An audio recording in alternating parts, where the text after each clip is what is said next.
Welcome to Work from the Inside Out, a podcast that highlights real-life stories, practical strategies, and best practices for transitioning your career from unhappiness and dissatisfaction to fulfillment, meaning, and joy. Now here is your host, career and executive coach, Tanvi Gautam.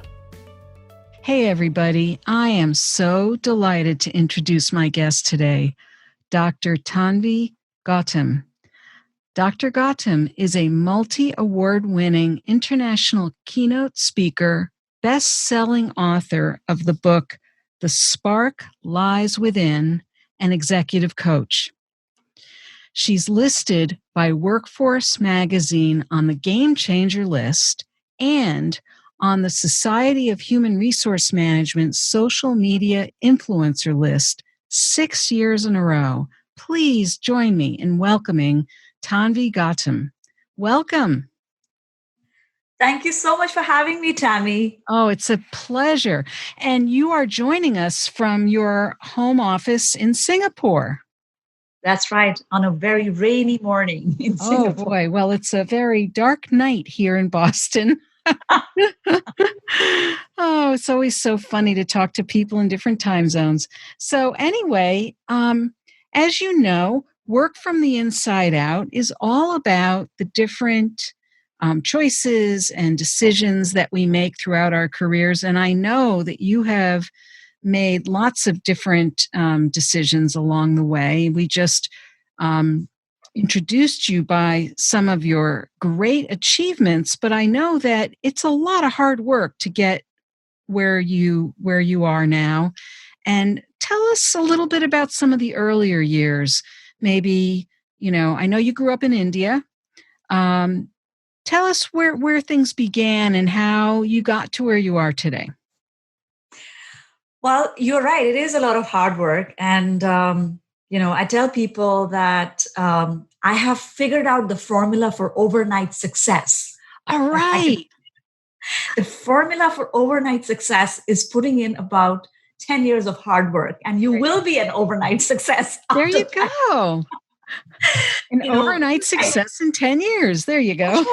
That's right. And people look at you like, whoa, where did she come from? And I'm like, oh my God, you were not looking in the trenches. That's why you don't know where she came from. There's a lot of hard work that goes in. So yeah, that's right. I mean, I did, I was born and brought up in India, but then I left when I was about 20 and I never really went back. So it's been an international, journey. In Australia, lived in the US, now in Singapore, who knows where next. I tell people I think I'm in version 3.0 of my career. My first dream in life was to be an F-16 combat fighter pilot. Really? Yes. And the Indian Air Force wasn't taking women at that time, so that dream didn't quite happen. And then I was in the corporate world, the consulting world, the world of, HR was there for a while. And then I said, just how many performance reviews and recruitment cycles and, how many of those can one put oneself through? And so, the corporate world was my second iteration. Was that in Australia that you did that? That was part of it was in India. Oh, okay. And then the third wave was just deciding to do my PhD. And I thought I was going to be the tenured chair professor of something. So you thought you were going the academic route? Yes. So I did my PhD. So my major is organizational behavior, human resources. My minor is information systems. So I guess I was the kind of being prepared for the world of digital transformation without knowing it at that point. Yeah. But you know how it is. The dots can always only be connected backwards sometimes. So, but I remember I was talking to my mentor, my role model at Carnegie Mellon, Dr. Linda Argote, who inspired my research in my PhD thesis and all of that. And she was everything I wanted to be. Like, I was so obsessed with everything that she wanted to be that I adopted the fact that she wore scarves. So I started wearing scarves. Like, and mind you, I wasn't a teenager. I was doing a PhD. I had experience in the corporate world, but that's how smitten I was. And I was like, she wears scarves, so I'm going to wear scarves. Right? So, and I think there's something sweet about still having that level of aspiration where you're not so jaded with the world that you can't be in that innocence of, I want to be like her. Right. What was it about her that other than her scarves? What was it about her that... She was the editor of one of the most prominent journals in academia. She was, very well regarded. She was on the, conference speaking circuit. She had so many publications. But more importantly, every time when I spoke to her, she opened my mind to a new idea. And that is one of the central themes of everything I've done in life is, what's the next idea? Or what have we not thought about that we should be thinking about? And I said, how fascinating it would be to, have that kind of life. And I come from a family of academics. So it felt familiar. It felt like home. And so, and then the year I graduated, there was a hiring freeze in the university. So I taught at the University of Richmond. I taught at Virginia Commonwealth University. There was a hiring freeze. And the same year, we moved to Singapore. And that's when I tell people, that's when I got disrupted. Because I landed up in a country where I knew nobody. I had no networks. There was nobody who was, willing to speak for me. I didn't have a job. I didn't have friends.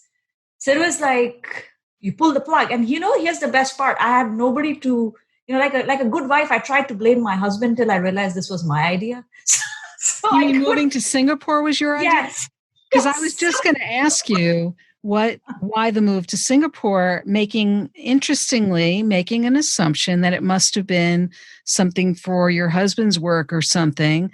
Although you did say there was a hiring freeze at the university. But so it sounds like there was a period of a few years that you were going the academic route.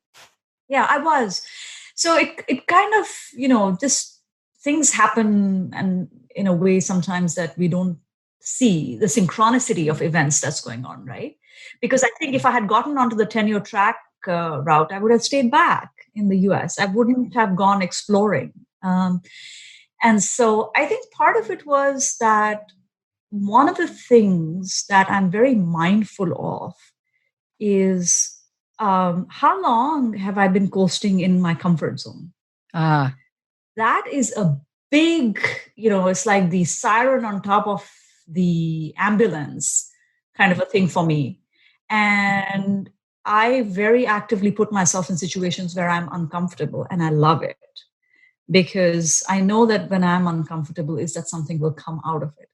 And so I was kind of looking at my life. I'm like, this is great. I've done my PhD. I'm still teaching at the university. We've hit the markers. You've got the car. You've got the backyard. You've got the kid. You've got the husband. You go to university. You come back. Your students like you. You like your students. And I'm like, isn't life supposed to be like this when you are 75? Like, why am I so like content? And, shouldn't I be aspiring to more? What am I doing wrong that I have so settled down so quickly? For me, that was a warning sign. I think most people would think they may have arrived in life in some way, but for me, it was like something is wrong here. Yeah, that's interesting. And I'm curious about two things. One is why Singapore?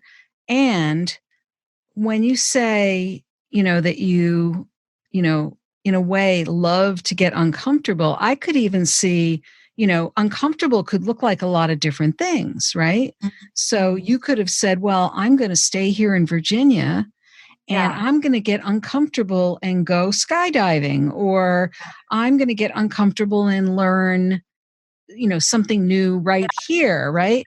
But you moved to Singapore. So I'm curious what that sort of uncomfortable place looks like for you, because I'm imagining that for someone else who wants to grow in some way, that maybe restlessness or discomfort would look different. So I want to know what it looked like for you, and why Singapore. That is such a fabulous question. So Singapore is the best of the East and the West. It is so modern. It's so vibrant in so many ways. And I had passed through Singapore once on my way to Australia when I was living in Australia. And I was struck by how very ancient tradition can coexist with extreme modernity at the same time. And I hadn't seen that in many places in my travels. And so that was one. And I also kind of felt that we wanted my son to be growing up with a feeling that he's a citizen of the world. And I think Singapore is uniquely positioned to give you that. Just to give you an example, in his class, he's got kids from 11 different nationalities. Mm-hmm. And I think there is, because I kind of have lived with the global footprint of my work, I wanted him to have access to that way earlier than I did, right? And having friends from different countries. I still remember when I went to his school for his first parent-teacher meeting when we were in Singapore. We were walking through the room, and on the desk, the kids had been asked to draw the flag of the country they are from. And every kid had a single flag, like from Japan, from Britain, from Australia, wherever, Indonesia, wherever. And when I reached my son's desk, there were 3 flags. There was the American flag, because he is an American citizen. Right. He had the Indian flag because by heritage he's Indian. And then he had the Singapore flag because that's where he had moved to. And in that moment, I knew we had made the right choice. And I think he was still in primary school that time. So for him to feel a sense of connection and belonging to so many things, I was just floored. I said, this is what we want. He had that insight already. Yeah. Yes. And so I was right about my instinct about Singapore being that melting pot, being that progressive yet traditional, having access to, a global perspective as, a location. And so originally, my thought was to go back to the US. I thought we'll just go do like a couple of years and then head back. But we loved it so much. So, to the question you were asking, what makes you uncomfortable? It was the discomfort of new country, new culture, settling in, exploring a different part of the world, a lifestyle change almost. And I think that I gave myself a safety hatch, right? I was like, if this doesn't work in 2 years, we have headed back. You go back to where you came from. See, that's always an option, to go back to where you came from. Sure. I didn't kind of feel like I was, closing the door on a life that could have been. I was just like, yes, I know I have this already. I know for a fact that this is there. And I wasn't wrong, because even after I moved back to Singapore, the University of Richmond actually flew me back to put me through the interview process to see if I could come back as full-time faculty. Oh, okay. And that's very rare in academia. It's very I was going to say, because sometimes when you leave, there is no option to go back, depending on what you leave to go do, of course. So that's interesting. And I was heading back to Singapore, and I remember Dean Naduzzi came to me in the parking lot, and he's like, we don't see the point in waiting. We want to make you an offer and come back. And I said, okay, well, let me just talk about this to my family. And I came back and I thought about it, and I said, I haven't given Asia its fair shot. If I go back now, it'll be too early. And I was really worried when I called the dean back, because he was in his full rights to ask me, like, did you not know this before you came? And I honestly didn't. Right. Because it hadn't become real till that moment. Right. And I said, if I just had a backpack and a dog, I would be on a plane. I've uprooted my entire family to be here. We owe it to ourselves to give this place a fair chance before we come back. And you know what, Tammy? He said to me, I understand. I just want you to know no doors have been closed at this end. You can come back anytime you want. And that was so generous of him. And I will always remember that conversation as how I wish to show up for others when you are trying to help people think about their careers, and to see it beyond the perspective of the here and now. Yeah. Well, to feel that valued too, I think knowing enough about the whole academic world and what happens when you come and go, and also how long decisions take to get made often, the fact that they offered you the job on the spot, and then when you said no, they said, well, we'll keep the door open. I mean, all of that was highly unusual, and wonderful all at the same time. Now let me tell you a little bit about, again, because you mentioned about it's important to talk about the back end of this, right? So somebody will listen to the story and say, oh, how lucky and how cool. Right. Something like this happened to her. Yeah, like she was just lucky. Yeah. She was lucky, and what is it about her that makes her this special, right? The reason behind all of this is the fact that it's something that in my own executive coaching, when I'm working with clients, I help them understand, is that anybody who plays at intersections is a far more valued and sought after expert than a person who, deep dives in one domain. Now, the University of Richmond had launched a program for its master's program where they were talking about the adoption of technology in human resources. And they had got an HR person to teach it who understood no technology. They had gotten an IT person to teach it who understood no HR. And I was the only person who spoke tech and who spoke HR. And the students loved it because I was translating between two very different domains for them. Right. And they were getting rave reviews, and the course was getting popular. And they had tried and failed before.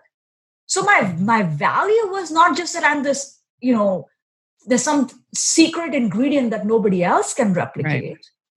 It's just that where were they going to find someone who was blending two worlds the same way? I would like to believe also because I'm a nice person, but apart from that. Well, I think that plays a role in it too. I mean, I'm sure it does. You have to, I think anyone who gets hired somewhere, there's a lot of people out there who can carry around a bucket of skills.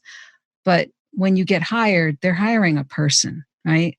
And so you could have been somebody who had some HR skills and had tech skills, but it's probably also the kind of person you are and the way you were able to combine them or blend them and then convey that as an instructor, as a professor, the kinds of relationships you were able to build. I'm sure was they considered it very valuable. And, I am sure that leaving the door open to you was not done lightly.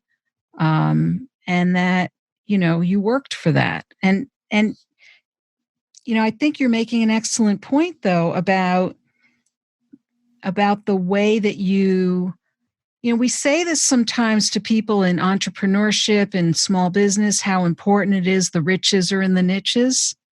How when you specialize in a certain way or you drill down into some specialties, that can give you added value, even though you can start in those more narrow places with a specialty, you can still go broader from there. But it's sometimes hard to let yourself narrow down because you want to have other options at the same time. But I think that's a very, very good point you made about that. Yeah. And I would say that in my third iteration, which is now in Singapore, which is a blend of working in academia and also in the corporate world. So it's interesting, right? So you begin in the corporate world, you move to academia, now you've created a blend. So it's a blended career. Mm-hmm. Even now, I'm always very mindful of, playing at intersections, because that's where the value comes in. So I can be found sitting through or reading a book. I mean, right here is, a bookshelf, right? And I'll show you. This is not a video, but let me show you, right? Yeah. This is from my bookshelf. It's the fintech book. Yeah. Right? It's like pages upon pages of financial modeling and how technology is being used across the world, in project implementation, and the experience of governments and industry in fintechs and startups and all of that. And you might ask, what has it got to do with what you're doing? But that's exactly the point. When I walk into organizations as an executive coach or a consultant, I am so immersed in the environment that they are in. And if the environment is financial services, I will be, taking a lot of time to try and understand how does that world and my world connect. And so that intersectionality of sorts is which allowed me to have an impactful career in academia, is exactly the same thing that allows me to have an impactful career even in the consulting executive coaching world. Is that what differentiates me is that, yes, I know my core competence is there, but am I able to link it to areas that don't naturally fall in my domain? Right? If I'm doing work on corporate storytelling with fintech executives, right, I want to make sure I understand their world very well. And that's how you build intersectionality in what you do, right? It doesn't matter if you're listening to this and you're having a corporate career, or you're having a consulting executive coaching career, or you're in academia. It's this principle of intersectionality is agnostic of the career path that you are in. It's going to hold you in good stead no matter what career you're in. And would you say that, like you have the book on fintech, we're not talking about you going back to school and getting a whole nother degree in finance. No. And you don't need to. No. You need to know enough to be dangerous. No, but it's a great question, right? So no, I'm not going back to school. What I would have done is I would have read a few books, and I would have actually spent time, coffee and lunches with some of the senior executives saying, teach me, make me walk in your world. Tell me, what are you most afraid of in terms of the industry trend? What's the biggest struggle when you guys are positioning yourself in the marketplace? Right. So it's like you were saying, it's experiential hands-on learning. And I invest a lot of time in, certification and taking courses and all of that. And that's because another fundamental principle of mine when it comes to careers is, and I ask this to people, I have 3 questions I ask to figure out whether, your career is going to crash and burn. And one of the questions is, when was the last time you independently invested in your own growth and learning? Yeah. I find it very strange when executives hand over their learning to their HR departments. Because think about it, the HR department is going to be investing in skills that they need in their organization, not the skills that you necessarily need, right? Right. So you get sent on, a training program that will ultimately somewhere meet the needs of the organization, but your needs still need to be attended to. And what happens in many companies is that they will invest in what they call the high potentials. Right. And my point to these companies is, the high potentials would have found their way to the top because they are high potentials. What happens to the remaining like 90% of the population that could have been high potential had you invested in them. And that's not happening. And this 90% of the population is waiting for a career plan and an investment in them, which will never come. So if you have not invested independently in your learning, and that need not be go and get a degree. That's a very extreme version of investing in. Right. But like, did you even spend like $1 a day, like 365 USD on yourself in your growth last year? And let's just start with just, did you buy books to read on fintech when you're in HR? Well, I think as a coach, there's people ask me all the time, for example, well, do you know a lot about this industry or that industry? And I will often say, I've coached a lot of people in a lot of different industries. I've gotten to learn a lot over the years. And part of my job is to also be able to ask the right kinds of questions so that I can understand what the challenges are from their point of view, and ask sometimes some of the naive questions without knowing all the details, because it pushes the client also to have to explain things that they almost take for granted in some ways. Yeah. I often, and that's exactly right. This is one of my favorite quotes, which says, what you do when you don't know the answer is very highly predictive of your success in your career. Everybody knows what to do when you know the answer, but what do you do when you don't know the answer predicts where you're going to go. And some people are like, oh, I don't know the answer, and now I'm stuck because I don't know the answer. And then they'll ask two people around them. Very few of them will follow their curiosity to a point where they will find themselves looking at a vantage point that was inaccessible to them prior to following that breadcrumb trail. Right. And, you ask that question of what does uncomfortable look like to you? And for me, uncomfortable is like, I don't know the answer. I don't know the answer. And the process of figuring out what the answer is beautiful, because that's where the learning is happening. Yeah. That's where the growth is happening. So so when I was in the US and I was like, I know all the answers, don't I? This is the workplace and these are my students and so what's the unknown element in this? So let's throw an unknown element in this and see where it goes. Yeah. So now we know where the discomfort is, or the uncomfortable place is. It's the place of not knowing, and it sounds like you also you do make some choices about what kinds of unknowns you might want to step into. Mm-hmm. You said there were 3 questions you ask a new client. You told us the first one. Yes. What are the other 2? See, that's why you're such a great podcast host, because nothing gets past you, Tanvi. So the first question was, have you independently invested in yourself? Right. In the last 1 year. The second question I ask is, are you working in your job or on your career? And then the answer is, what's the difference? And there is a huge difference. Working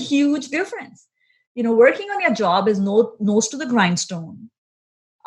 You are so busy trying to get your deliverables out the door, making sure you've hit the markers. What are my KPIs? And I'm like, well, yeah, that's your job. And you have to do your job. Everybody has to do their job. Yeah. But a career is a different conversation, because, when you're too focused on your job and not your career, you can be in the fast lane, wrong direction. Yeah.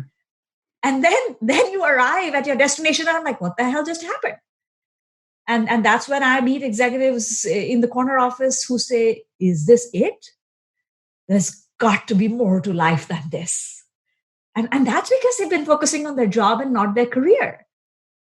The questions you ask yourself when you're focused on your career are a very different set of questions. I love that question. Thank you. So it's more around, self-awareness and self-actualization, and asking yourself that, beyond the business of delivering and hitting goals, is this something that to me, my work is a form of self-expression. And I ask people, what sort of relationship do you have with your career? Is it like a one-night stand, or is this a committed long-term relationship? Because if it's a one-night thing, like, go ahead, have fun. Like, who cares? And it's a funny analogy, right? But it gets the point home. I love that. And it's a long-term career. They're going to be ups and downs and, detours and roadblocks. And you are not going to look at them and say, oh my God, I'm like a failure and I got, my performance appraisal. It's all minor details. We're trying for something much bigger here. It's like, I will tell sometimes my clients, you have to, you have to take a step back, like a slingshot, right? You pull a slingshot back before it catapults into the future. A move in your career that feels like a step back might actually catapult you much further into the future. So this linear conceptualization of careers is very, very unhelpful, especially in the age of disruption that we are in, where, you have to move yourself strategically. Looking at it like, is this a step up? Is the wrong metrics to begin with. So all this conversation happens in that question. Are you working on your job or on your career? And the third one I ask, which has to do with what we've been talking about, is, are you playing at intersections or not? Because if you're not playing at intersections, you will be made redundant very, very soon. Mm-hmm. Because, even in the world of algorithms, the jobs that will get eliminated will be the single domain jobs, which you don't need that intersectionality, mm-hmm. right? And the value you can add as someone who plays at intersections is much higher. And, the bonus question that I ask is, who do you blame when things go wrong in your career? Who do you blame? Mm. It was my boss, it was my colleague, it was my company, it was the wrong, position for me. I was stressed out. I was, yes, you can ascribe variance to all those things that are happening. Yeah. But if there is no space in your narrative for the role that you can play or the role that you did play in the situation, you are missing an opportunity to take control of your own career journey. So, COVID is happening right now. A lot of people's careers are getting impacted. So, your career went south. Who's to blame? And if the answer is COVID, yes, of course. And tell me, in the last 15 years, what had you done to create that network that might catch you as you fall? And this may sound like I'm being too harsh, but it's a bit of a tough love question. Well, it is a tough love question. I'd walk right alongside you with that. One of the things that I say to people all the time is, you have to be an entrepreneur in your own career. You have to run your own career as if you are the owner of your career. You're the owner of your own business. It is your business, and gone are the days when anybody goes to a job and thinks their company is going to take care of them and give them a gold watch when they retire, and all those things that might have happened back in the 50s and 60s, or maybe even the 70s. But I love the questions, and I can imagine the looks on some people's faces when you ask these questions. I'm sure that it gives people a real pause and gets them thinking in ways that they want to be thinking. That's why they've hired you, right? Yeah, it is. It is definitely, something that makes them stop and think. And I think that's what I find is missing in the way we think about, our lives and our relationship to our work, as I was saying. Yes. What is that relationship? Yeah. And the word retire, like, is someone still using it? Because yes, there are people that I know people who are using it. Right. And there is no retire. There's just repurposing. You got to keep repurposing yourself. Right. And, the times that we live in, we're talking about people having 3 different careers in a lifetime, not 3 different jobs, 3 different careers, and so that those ideas of investing in yourself, the idea of playing at intersections, the idea of your relationship with your work, the idea of where do you ascribe agency to the way your career is unfolding, are things that you have to almost keep as a scorecard with you for life. Yeah. I'm curious where the spark lies within your book. Can we talk about that a little bit? Because I have a feeling that has something to do with what we're talking about right now. Yeah.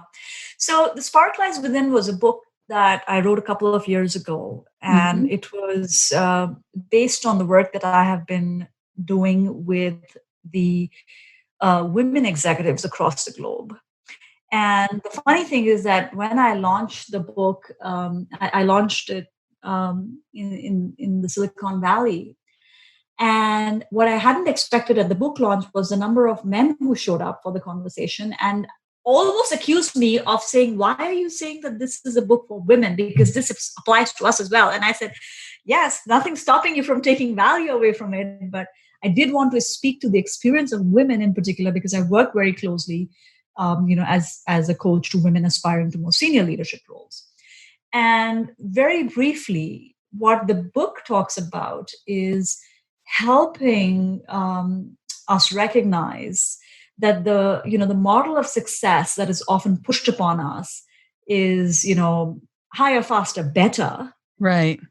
But there is a space for lower, slower, and adequate as a framework for your life and career as well. Because those of us who grew up, hint, on the diet of higher, faster, better, could work ourselves into the ground and are very, very high risk for burnout situations, because we are so overcommitted to constantly keep looking at what's the next milestone, Right. And I had experienced burnout myself, and I was like, oh my God, there's got to be some way of waving a flag and creating a warning system and telling people to ask themselves a few questions before they hit that wall, because you don't always have to have that learning the hard way.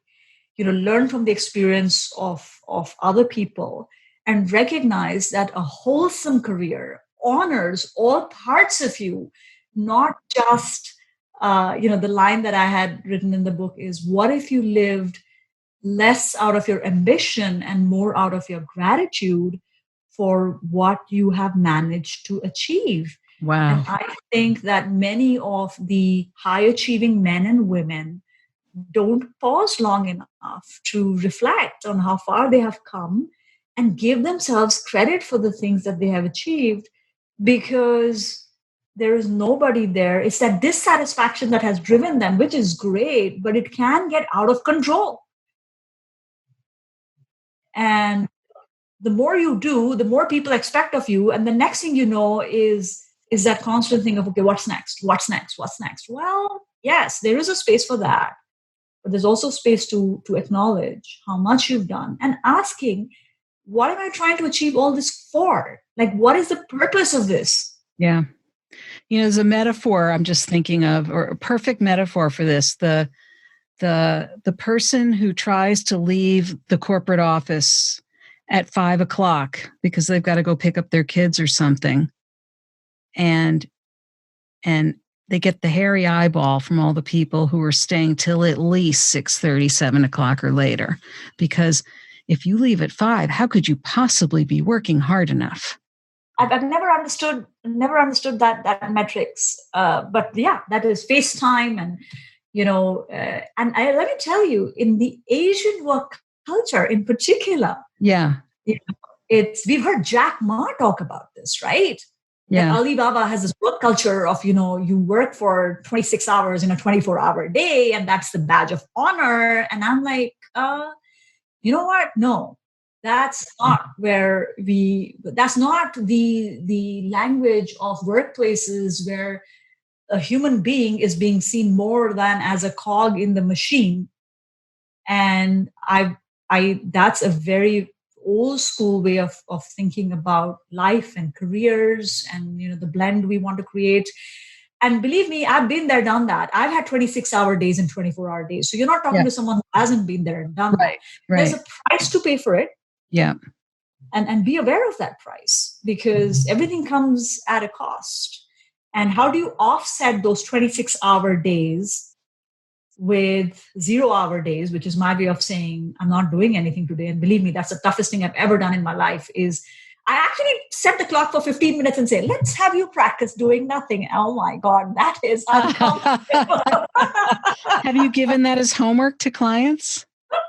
I have. And the funny thing is, because I work with all these high achieving men and women, right? They're like, do I have to? And I'm like, we can do it together right now if you want.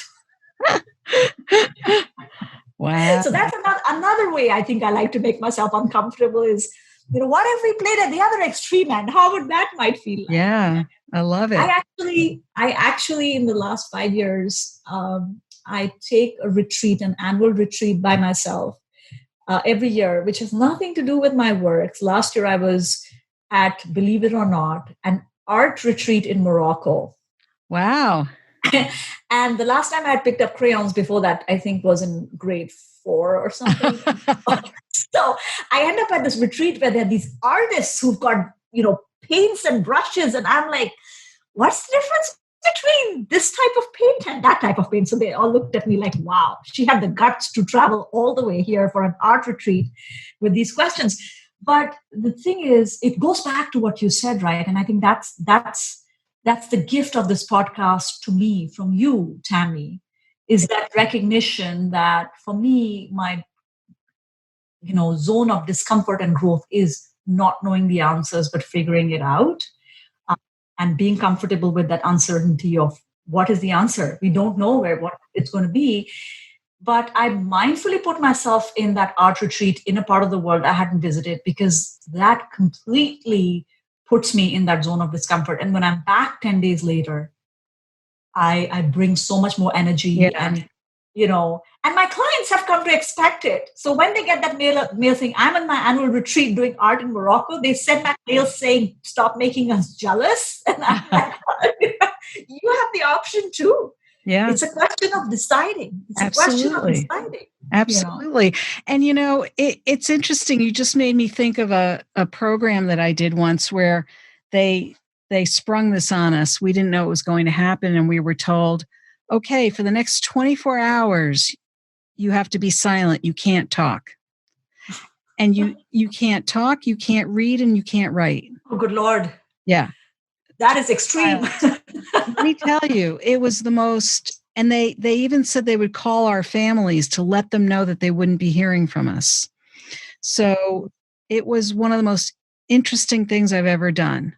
And it took me to places I would never have imagined. It was really interesting. It's like going off the grid, right? It's going off the grid. Well, I was on the grid. I mean, there was electricity and plumbing, but but I was off my own mental grid. I mean, it was even different sitting and eating a meal in total silence. My whole awareness shifted within hours. Everything shifted. It was pretty incredible. But I'm not saying I'd want to do that all the time, but it was a very, very interesting experience. But the point being that what you're pointing to about the uncomfortableness is really, there's something exciting about the discomfort, but it also sounds like it's really almost an invitation you give to yourself. It reminds you that you're ready for something new and fresh, that you need a spark. And, I think some people might say, well, why don't you just, go on a few vacations a year? Why do you need to be, uncomfortable? And I think for some people, being uncomfortable scares them. I think initially when I was told we had to be silent, I mean, my first thought was, oh my gosh, I'm going to die, that I'm going to really die. But, I think it's an interesting place to look about, that you're just saying, look, I just need to do something differently. And it sounds like you also go into it without any expectations of what's going to happen. So, you can't be afraid of something you don't know, right? Yes, that's a great point. Not having expectation and being open to whatever might show up. It's so interesting because I was remembering this the other day. As a little child, when I would go with my mother to one of those country fairs type of a things, there used to be this little $1 game called the Lucky Dip. Okay, which you put your hand in the box and there were these little things and you pulled out a brown paper package. I don't know if have you ever done that? Something like that. Yeah. You pick out a brown paper package. You don't know what's in it. Chances are it costs like 50 cents because you paid $1. And I could never get enough of that game. I would keep telling my mom, okay, just one more grab and just one more grab. And for me, the excitement was, what am I going to find inside? Right? And sometimes it would be something as, inane as a hairbrush for all, but oh my God, this is what came out. Not like, oh my God, it's a hairbrush. Like, oh, or now what's going to happen? No, I'm going to open the thing and whatever comes out. And I think, that's that. And I was useful. It was like 5 at that point in time. Yeah. And so you're right, having that curiosity and openness to see where is this going to take me will get you way further than, okay, by 25, I should have got this job. And by 30, I should be the head of that division. And by 45, I should. Right. No, that's the industrial age model of looking at your career. Right. This is a good point, where you're headed with this. And I think it also makes me think about people who might be listening to this, who maybe are out of work because of COVID or have lost their job through a layoff or something and are feeling, very threatened, let's say, by the height of the uncertainty that we're living with right now. And, I often will say to people, life is always uncertain. It's always been uncertain, but maybe I'm a little too glib about that. I understand that right now we are living in a time where the uncertainty of things is just sort of staring us in the face. And so some of the uncomfortableness or stepping into some uncertainties that you're talking about them with a sense of kind of wonderment and excitement. I can understand somebody who's been laid off and we've got this pandemic and the economy is hurting. They might not feel so gleeful about, stepping into uncertainty right now. And yet, I wonder what you could say to that, because I agree with you that there is a place for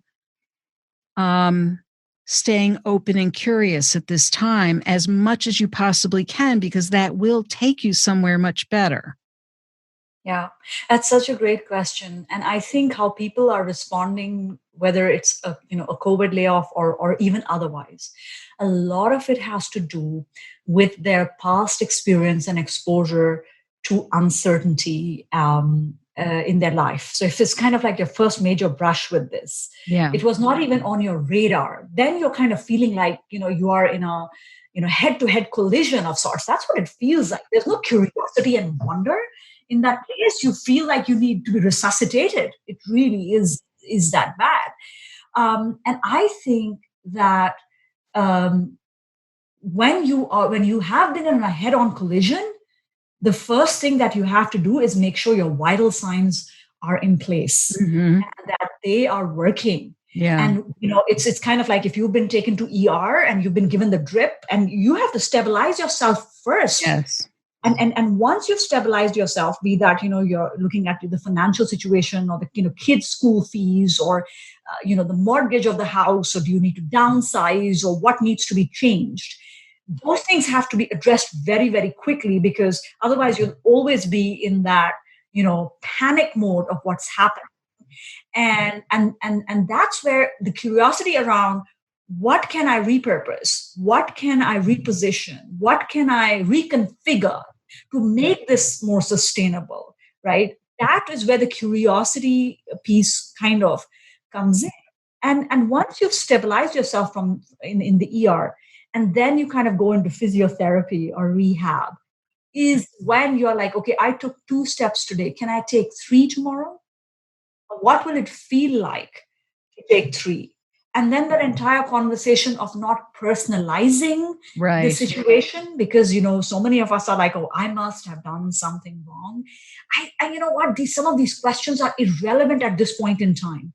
It is the question of whether you could have done more or should have done more. I mean, you and I were talking about, the tough love questions on were you investing in your career and all that. This is not the point to have that conversation. Right. This is the point to kind of say, what do I do next? And that's when you plant those 3 seeds and say, which one of these will blossom? And when one of them blossoms, you don't look at it and say, oh, well, it's turning out to be an orange tree and all I ever wanted was an apple. So this tree is not worth my time. No, just maybe it will end up being the best thing that happened to you. And maybe it might end up being the thing that will tide you over the next 3 years. I always tell people, your current situation, don't confuse your current situation as your final destination. Right. The current situation is the current situation. It's not your final destination. And so just because you are in that position today does not mean you're going to be in that position tomorrow and day after. Give yourself the grace and the faith that something better will show up. When they ask me in the interviews, what do you have to say? It's the pandemic, blah, blah, blah, blah, blah. And I tell them, I said, just remember, there was not a recession that did not come to an end. There was not a pandemic that didn't finally get over. Right. It will happen. Right. When it will happen, none of us can predict. Right. But somewhere you have to keep yourself reminded that your current situation is not your final destination, and find it in you to have that spark, to carry on. And some days you will not carry on. Some days all you will do is, sit and have that pity party. As long as you're doing that and with that awareness of, yeah, it is my pity party. And next day you get up and do something. Maybe you'll have, the pity party day and I got something done, and the pity party day and I got something done. And hopefully you'll get bored of your own pity party and having more days of when you got something done. Right. I mean, I think what you're talking about here is, when things like this happen, they're out of our control. So we have to take control over the things that we can and put things in order to the best of our ability, and then move on from there. And for some people, that's going to be far more challenging than it is for others. And I know there's a lot of people out there trying to help other people through this time. So, but it was very helpful to just hear your thoughts on that. So what else are you up to these days? Your book came out 2 years ago. What are things looking like for you right now? So I think that, my life has been impacted, just like everybody else's life has been impacted. And I have had to give myself time to think about what's the next iteration that I want to jump into. What's the next project I want to take up? And I had just at the start of the year launched my global masterminds, where I was working directly with executives, because normally the only way you would work with me is if your company got me in or hired me, and then, or you came on campus. But I had launched my first, direct initiative where anybody could work with me based on, an application and all of that. And we had a global community we created called the Career Intelligence Accelerator. And, we had a fabulous launch and executives from all over the world. And so I'm kind of working on how do we take this at the next level now. And so I think in the next month or so, I will, it's early August 2020 right now. I'm wanting by mid-September to be announcing a series of offerings for this community that came together to work with me in the mastermind, that will put their approach to their careers on a more consistent cadence of investment they're making in themselves. More short, bite-sized, because nobody has time right now. Everybody is very overwhelmed, but at the same time, you have to, invest in your career.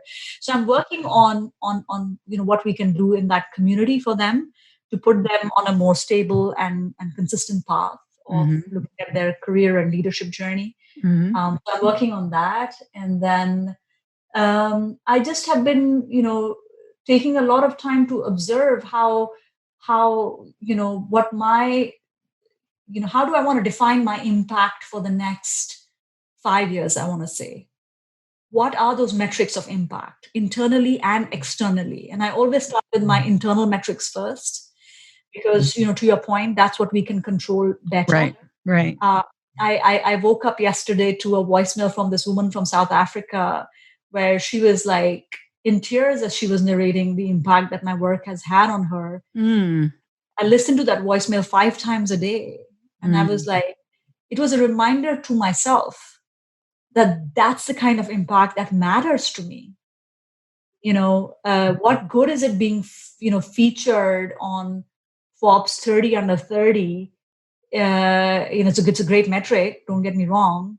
But for me, the bigger impact is getting an unsolicited, out of the blue, someone sitting in South Africa taking the time to send you a voice note. Like, I get emails, but a voice note is a different thing altogether. Yeah. So I'm kind of sitting and auditing, if you might say. Yeah.